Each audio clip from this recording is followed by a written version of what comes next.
Good morning guys and welcome to 5th Generation Hobby Shop. Welcome to another quick review. Meron tayong isang subscriber na nag-message sa atin sa ating Facebook page.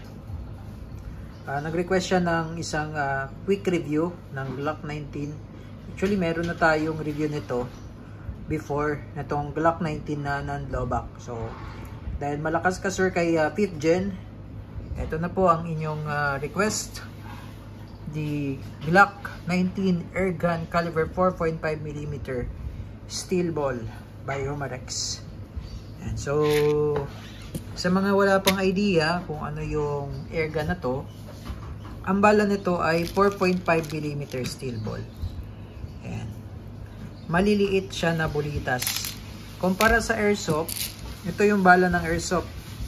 So, kumpara sa airsoft, mas malaki yung bala ng airsoft compared to airgun BBs. Yan. Ang tawag dito steel ball or steel BBs. Tawag naman dito ay plastic ball or plastic BBs. Ito yung ginagamit na bala sa airsoft. Ito naman yung ginagamit na bala para dito sa Glock 19. Okay. So this is the Glock 19. Ulitin ko po, this is the Glock 19. By the way, shoutout natin si Sir Bong. Okay, so siya yung nag-request sa atin na i-review itong Glock 19 Airgun Pistol. Okay? Welcome to 5th Generation Hobby Shop, sir. So this is the Glock 19 non-blowback. So mamaya explain natin kung ano yung non-blowback. Okay. So 4.5mm Airgun Pistol. Caliber 4.5mm. So ito yung diameter. Yan. Yan yung diameter ng bala. 4.5mm. So, meron tayo ditong magnet. Subukan natin idikit. Ayan. So, talagang bulitas or bakal talaga siya dahil dumidikit sa magnet. Ayan. So, ito yung specs ng Glock 19. This is Umarex brand. Kita nyo naman. Ito yung specs niya. Pakita ko lang sa inyo na saglit. Ito yung kanyang specs. Yan. Yung CO2 niya is 12G. Pakita ko lang yung CO2 para sa mga wala pang idea, sa mga newbie, para magkaroon kayo ng idea kung ano yung CO2. Ito yung CO2. Ayan. CO2 cartridge. 12G. Ito yung pinaka-propellant niya. So, hindi naman siya gagana kung wala ito. Hindi siya magpa-function completely kung wala itong CO2. So, ito yung pinaka-propellant. Parang sa totoong barel. Kung walang propellant, walang projectile, hindi gagana yung isang barel. No? Ito yung propellant. Okay? So, yun yung pinaka-CO2 niya. Ayan, CO2 or pinaka-hangin. Yung power output niya is 3 joules. Ayan. Ang bala niya is steel BB. Yan. Steel BB. Yan po yun. Yung pinakita natin kanina. Yan yung 4.5mm steel BB. Sa magazine naman, ang load niya, load capacity, 16 rounds. 16 rounds. And then, fire mode, semi-automatic. And then, yung barrel niya, ito, ito pinaka-inner barrel niya. Ayan. Ito kasi yung outer barrel. And then, yung nakikita nyo po na maliit na barrel and maliit na barrel sa loob. Yan yung inner barrel. Smooth bore po yan. So, meron siyang groove. Ayan, smooth bore. Ayan. So, check nyo na lang sa Google kung ano yung smooth bore barrel. Smooth bore barrel. Ayan. Tapos, trigger system, double action only. Then, yung kabuuang laki o yung laki ng pistol, kabuuang laki nasa 186mm. Yung kabuuang laki po, no? Kabuuang haba. Yung kabuuang haba pala. Okay, and then yung kabuuang timbang or yung bigat nasa 717 grams. Ayan. So, ito ay compact. Si Glock 19 is a compact pistol. So, kung nakakita na kayo ng real steel na Glock 19, hawakan nyo. Maliit lang talaga ang Glock 19. Hindi naman siya ganun kaliit kasi meron pang mas maliit nito. Like yung sa Glock, yung Glock 26. Mas maliit po yung dito, yung Glock 26. Ito nasa middle lang. Okay? Sa middle lang siya. Ayan. It's a compact pistol, Glock 19. Ayan. So, explain natin, ano ba yung blowback? Ano ba yung non-blowback? Ano ba yung blowback? Yung non-blowback, makikita nyo pagka gumagamit kayo or pumuputok kayo ng totoong barel, makikita nyo yung slide gumagalaw. Ang tawag po doon, reciprocation. Yan, gumagalaw yung slide. Paulit-ulit yan, di ba? Gumagalaw. Yun yung ibig sabihin ng blowback. Ang non-blowback, usually, yung mga non-blowback, etong slide, hindi gumagalaw yan. So, hindi gumagalaw yung slide nito. At hindi mo rin makakasa. Hindi ito nakakasa kasi non-blowback siya. Pero, ang kagandahan sa mga ganitong non-blowback na airgun, less yung kanyang maintenance. Wala siyang gaano maintenance. Pangalawa, mas malakas siya compare sa mga blowback. Ayan. So, dahil yung blowback kasi, kailangan niya ng certain amount or certain capacity ng CO2 or ng propellant. Pwedeng mapa CO2 or green gas para maitulak niya yung slide. O para maitulak niya yung slide. Kasi yun yung loading system niya eh. No, yung blowback. Para maitulak niya yung slide. Ito, yung loading system niya, double action repeater siya. So, hindi siya blowback. Kagandahan nito, mas malakas. Kasi yung full capacity na CO2 na ibubuga niya, lahat yon ibubuga niya. So, hindi niya na kailangan ng certain capacity ng CO2 para itulak yung slide. Kasi hindi naman to gumagalaw. So, yun yung kagandahan sa mga non-blowback. Ayan.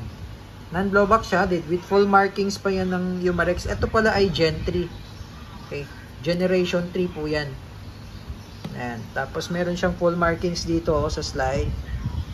Ayan. Makikita nyo po yung full markings.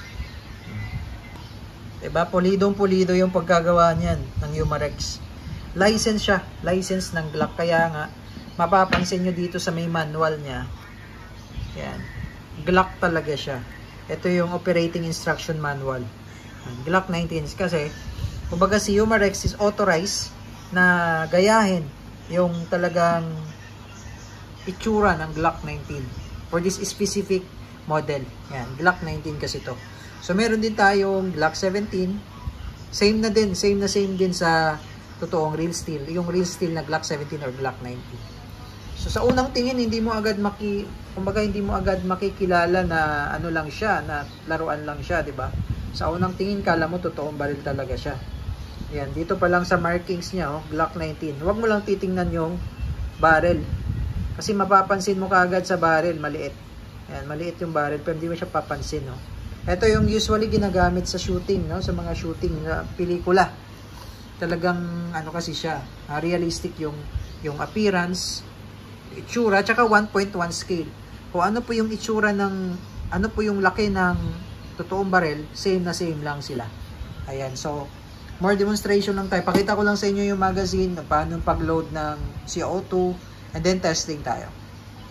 Ayan, so bali may kasama pa pala itong Umarex German Engineering Safety Instruction and Maintenance Manual. Okay. So, bali ito yung pinaka-magazine niya. Magazine niya, ito, mag-release. Ito, mag-release. Press mo lang para may mahugot mo yung magazine. Yan. So, ito yung pinaka-magazine niya. Slim lang siya, no? Yan, slim yan. Metal siya. Ito naman pinaka-base pad niya is plastic. Okay, so may nagtanong sa atin kung pwede ba yung bala na nabibili sa Lazada. So, hindi ko lang ina-advise yung mga nabibili sa Lazada kasi minsan iba yung sukat. No? Kasi ito, 4.5 mm in diameter. Minsan, dun sa Lazada, nakalagay 4.5 mm. Kaso, naloload mo siya sa magazine. Naloload siya. No, magkasya sa magazine. Kaso, pagka pinutok mo na, hindi lumalabas yung bala. Ibig sabihin, bumara na. Bumara sa barrel. So, baka medyo malaki yung diameter o yung sukat. So, hindi ko ina-advise yung sa Lazada. So, kailangan, kung bibili ka man, mas maganda kung sa store din namin or sa mga gun shop o air gun shop na talagang nagbebenta sila ng steel ball. So, kung ano naman, ito kasi may nagtanong din kung pwede ba daw yung copper coated. As long as 4.5 mm, pwede. meron tayong copper coated, meron din tayong silver coated. Same size diameter lang naman yan. So, pwede yan. So, paglo-load naman ng bala, ganito lang ho. So, ito kasing magazine na to, yan yung magazine niya. So, pag sinalpak mo siya dito sa, yan itsura nung ilalim. Pag sinalpak mo siya dito, yan, ganyan yung itsura. Meron din siyang Glock markings dyan. Ayan. Then, sa paglo-load, lock mo lang siya dito, spring. Dali lang naman siya actually. Then, ito yung bulitas.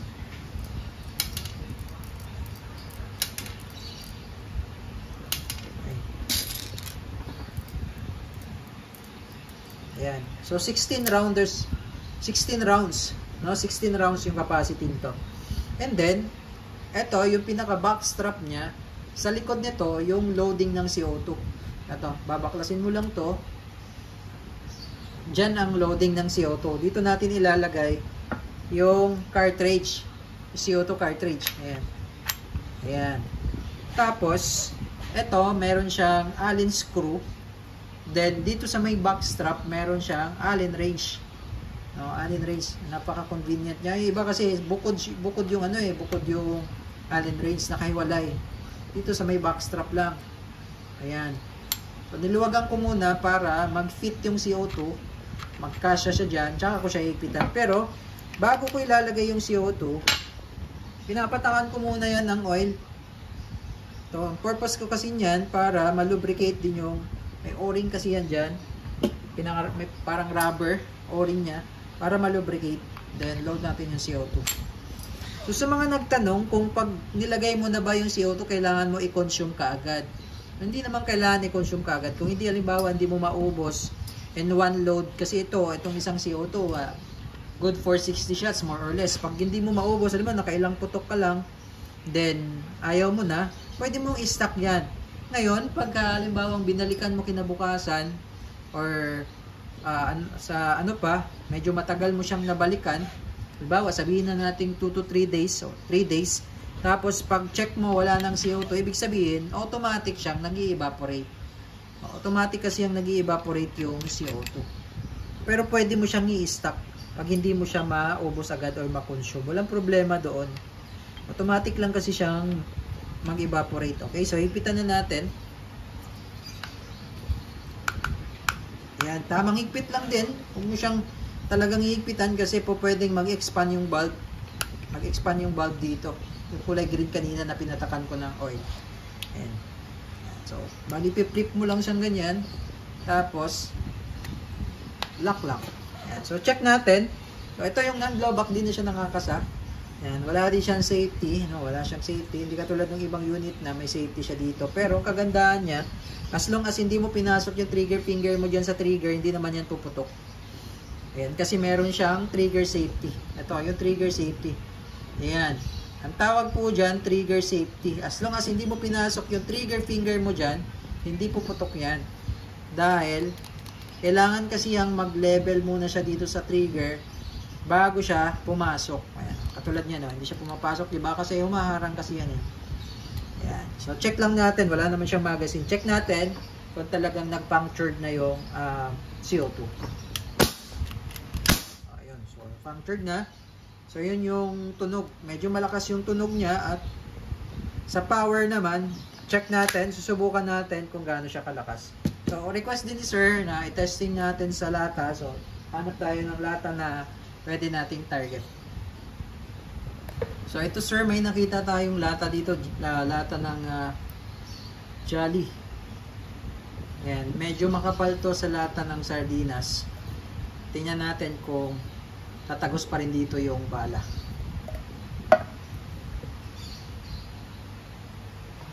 Okay, firing Glock 19 Gen 3 airgun pistol by Umarex.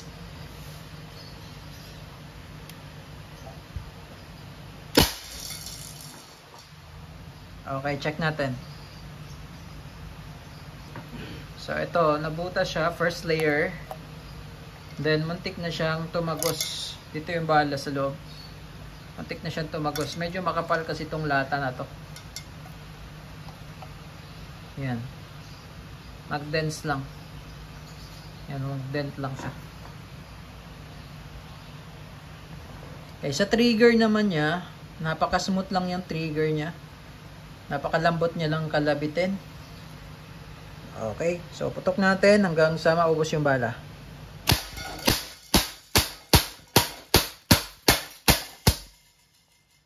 Okay. Glock 19 Gen 3 by Umarex.